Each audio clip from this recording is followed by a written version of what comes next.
এই তৃতীয় যুবকে দোয়া করার সাথে সাথে অটোমেটিক পাথরটা গুহার মুখ থেকে অটোমেটিক সরে যায়। কুদরতকার ওয়া মাকারু ওয়া মাকারাল্লাহ ওয়া মাকারু ওয়া মাকারাল্লাহ ওয়াল্লাহু খায়রুল মাকিরিন। ওরে মুসলমান, মা বাবার দোয়া না, ওরে যুবক, এই দুনিয়াতে কত বন্ধু মিলবে দেখবি, মার মতো বন্ধু মিলবে না। এই দুনিয়াতে কত আপনজন মিলবে, বাবার মতো আপনজন কেউ মিলে না রে মুমিন। এই যে গত কয়েকদিন নাকি জানুয়ারির 24 তারিখ নাকি আমি বরিশাল গেলাম, বিমানে উঠলাম। ঢাকা এয়ারপোর্ট থেকে যখন বিমানে উঠবো, বরিশাল নামবো, আমার পাশে একজন হাইকোর্টের লয় আমার পাশে বসলো, আমার পাশের সিটে, আমার উপর সিটে বসলো একজন বৃদ্ধা মহিলা। প্লেনে ওঠার আগেই ওই মহিলার সন্তান মহিলাকে ফোন দিল, মহিলাটাও মোবাইল নিয়ে সন্তানকে ফোন করে বলে, বাবা আমি বিমানে উঠছি, আসতেছি না। এই যে মহিলাটা সন্তানের সাথে ফোন দিয়ে কথা বলে, আমি তাকে দেখি আমার পাশে লয় আর ওই ব্যক্তি ভদ্রলোকটা মহিলার দিকে তাকায় আর চোখের বাড়ি ছাড়ে। আমি নিজের থেকে বললাম, ভাইজান আপনি যাবেন কোথায়? বলে হুজুর বরিশাল যাব। বাড়ি কোথায়? আমার গ্রামের বাড়ি বরিশাল। কি করেন? আমি ডাকাতে আসি। আর কান্দিন কেন? চোখের গোটায় পানি কেন? শরীর অসুস্থ নাকি? হুজুর না না। তাহলে কেন কান্দিন? হুজুর ওই পার্শ্ববর্তী দেখেন মহিলাটার দিকে তাকায় চোখের পানি ধরে রাখতে পারি না। কি এমন কান্না হুজুর? আমি এই আগামীকাল আমার মায়ের মৃত্যু বার্ষিকী উপলক্ষে বাড়ি যাইতেছি। হুজুর এই দুনিয়ার জমিনে আল্লাহ টাকা পয়সা গাড়ি বাড়ি কম দেয় নাই। আমি আগে প্রত্যেক মাসে গ্রামের বাড়ি যাইতাম, আমার বৃদ্ধা মা আমার গ্রামের বাড়ি ছিল। কত কর বললাম শহরে আসার জন্য, আমার মা বলে, সন্তান তোর বাবা গ্রামের বাড়ির কিনারে ঘুমায় আছে, আমি শহরে গেলে আমার মনে বুঝে না তোর বাবার কবর গ্রামের বাড়ি। হুজুর আমি মাসে যখন একবার বাড়ি যাইতাম, প্লেনে ওঠার আগে আমার মায়ের ফোন, প্লেন থেকে নামার পরে বাড়ি পর্যন্ত পৌঁছা পর্যন্ত শুধু মায়ের কলের কল আসতো। এই যে হুজুর দেখেন এই মহিলাটা যেমন তার সন্তানদেরকে ফোন করে খবর দিতেছে, আমি যখন আসতাম রওনা দিতাম, আমার মা আমার ফোন করে আমার খবর নিত। দৈনিক আমার মা আমাকে ফোন করে আমার শরীরের খবর নিত, আমার স্বাস্থ্যের খবর নিত। আমার বিবিও আমার কাছে এত বেশি ফোন করতো না, আমার ভাইরাও আমার কাছে এত বেশি ফোন করে আমার খবর নিত না। আমার মা আমাকে ফোন করে যে খবর নিত, মোবাইল থেকে কোটের পকেট থেকে মোবাইলটা বাইরে করে দেখা, হুজুর দেখেন মা নাম দিয়া মোবাইলের মধ্যে সেভ করে রাখছিলাম, আজকে বাড়ি রওনা দিলাম, ওই মার নাম্বারটা মা নামে মোবাইলে সেভ করা আছে। হুজুর বারবার মোবাইলটা বাহির করে দেখি মা নামে কোনো কল আসে না। ওই মা নামে নাম্বারটা আমার মোবাইলে সেভ করা আছে, কিন্তু মা বলে ডাকার কেউ নাই। আগামীকাল আমার মার 1 বছর মৃত্যুবার্ষিকী, আমি মার জন্য দোয়া পড়াইতে যাই। এর যুবকের রায় দুয়ারের যুবক করে মা হারা বাবা হারা এতিম সন্তানেরা, এই দুনিয়াতে সন্তানের জন্য পাগল আর কেউ নাই তোমার মা বাবা ছাড়া। পয়গম্বর হাদিসে বলেন, হুমা জান্নাতুকা ওয়ান নারুকা, মা বাপ তোমার জন্য জান্নাত, মা বাপ তোমার জন্য জাহান্নাম। পয়গম্বর মুসা বনি ইসরাইলের সবচেয়ে বড় নবী, ঠিক কিনা বলেন? সবচেয়ে বড় নবী মুসা তুত পাহাড়ে গিয়ে আল্লাহকে কয়, রে মালিক বলো আল্লাহ সব নবীদের জান্নাতে একজন বন্ধু হবে। ও আল্লাহ বলো আমি নবী মুসার জান্নাতে কে বন্ধু হবে? আল্লাহ ডাক দিয়া কয় রে মুসা, তোমার সাথে জান্নাতে যে তোমার বন্ধু হবে সেই কেউ না, সেই হলো একজন যুবক গোস্ত বিক্রেতা কসাই। কে? কসাই। কষ্ট হচ্ছে আপনাদের? মনোযোগ দিয়ে দেব, আর কিছু মিনিট সময় দেওয়া যাবে। মুসা নবী ডাক দেয়া কয় আল্লাহ কোন নবী না, কোন পীর না, কোন মুফতি না, মুহাদ্দিস না, কেউ না, সাধারণ মাত্র একজন কসাই।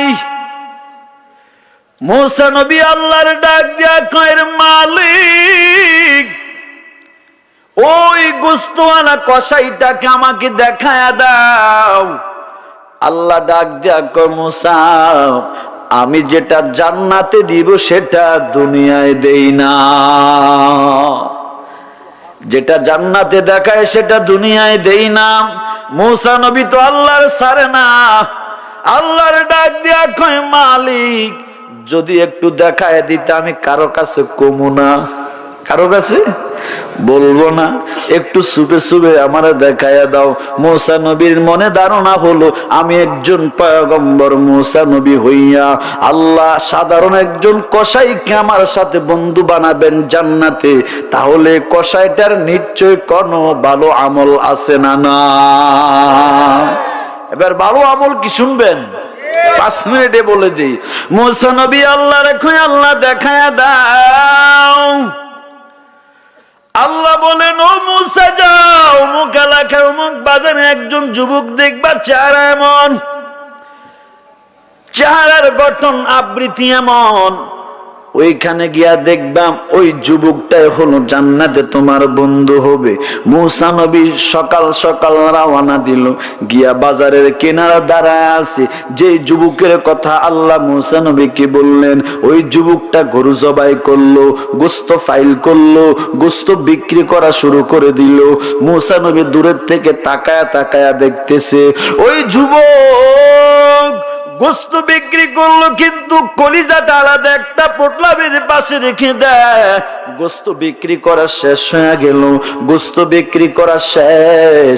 এবার যুবক বাড়ি যাবে, ওই পোটলাটার ভিতরে যে কলিজা রাখা ছিল ওই পোটলা নিয়ে যুবক বাড়ির দিকে রওনা করলো। মুসা নবী মনে মনে ভাবে কই এমন কোন ভালো আমল তো দেখি না যে আমলের কারণে যুবক আমার সাথে জান্নাতে বন্ধু হবে। কি এমন ভালো আমল চোখে তো সারাদিন পড়লো না। এবার মুসা নবী পিছনে পিছনে দৌড়ায়। মুসা নবী ওই যুবকের পিছনে পিছনে হাজির, হেঁটে হেঁটে যুবকের বাড়ি পর্যন্ত যায়।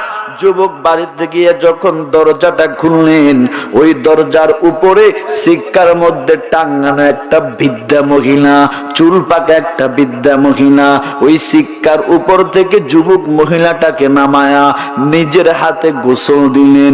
নিজের হাতে গোসল দিয়া নিজের হাতে মাথার মধ্যে তেল মেখে দিলেন, শরীরে তেল মেখে দিলেন। এবার ওই যুবক ওই মহিলাটার মাথার মধ্যে চিরুনি দিয়া চুলগুলি আশ্রাইয়া দিলেন, সুন্দর একটি কাপড়ে মহিলাটাকে বসাইলেন। এবার ওই পোটলা থেকে কলিজাগুলি খুলে যুবক নিজের হাতে কলিজাগুলি কুটলেন। নিজের হাতে রুটি বানাবার পর রুটি বানাইয়া ওই কলিজা বোনা করে ওই বৃদ্ধা মহিলার সামনে ওই বোনা কলিজা আর রুটিগুলি হাতের মধ্যে নিয়া যুবক ওই রুটি আর কলিজা বোনা নিয়া ওই বৃদ্ধার মুখের মধ্যে তুলে দেয়। রুটি আর কলিজা বোনা মুখের মধ্যে তুলে দিতেছে।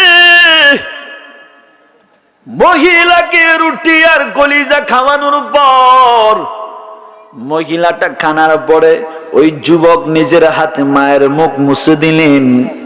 মুখ মুছে দেওয়ার পরে ওই মহিলাটা বৃদ্ধা মহিলাটা ওই কাবরাস্তা নিয়া আল্লাহর কাছে দোয়া করেন চোখের পানির মালিক, ও আল্লাহ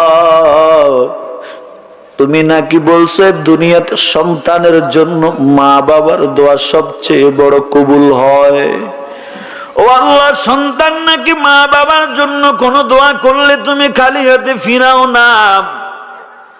আয় আল্লাহ,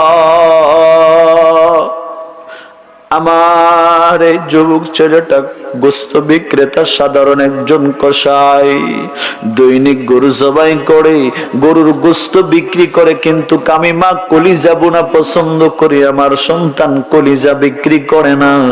আমার এই যুবক সন্তান কসাই ছেলেটা দৈনিক কলিজাটা নিয়ে নিজের হাতে রান্না করে রুটি বানায়া আমি মায়ের মুখের মধ্যে তুলে দে। ও আল্লাহ, আমি আমার ওই যুবক সন্তান কসাইয়ের সন্তানের উপরে আমি মা খুশি। ও আল্লাহ, আমার মা বাবার দোয়া নাকি তুমি খালি হাতে ফিরাও না।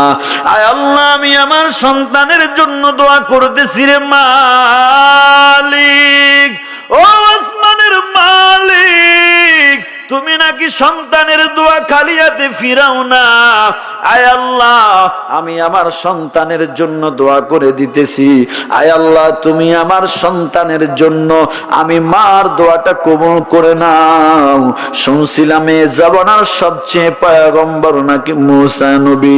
ও আল্লাহ, আমি মা দোয়া করতেছি আমার এই যুবক সন্তান গোস্ত বিক্রেতা কসাই ছেলেটাকে জামানার সবচেয়ে নবী পয়গম্বর মুসার সাথে তুমি জান্নাতে বন্ধু বানায়ো। মুসা নবী এটা দেখে আশ্চর্য হয়ে গেলেন।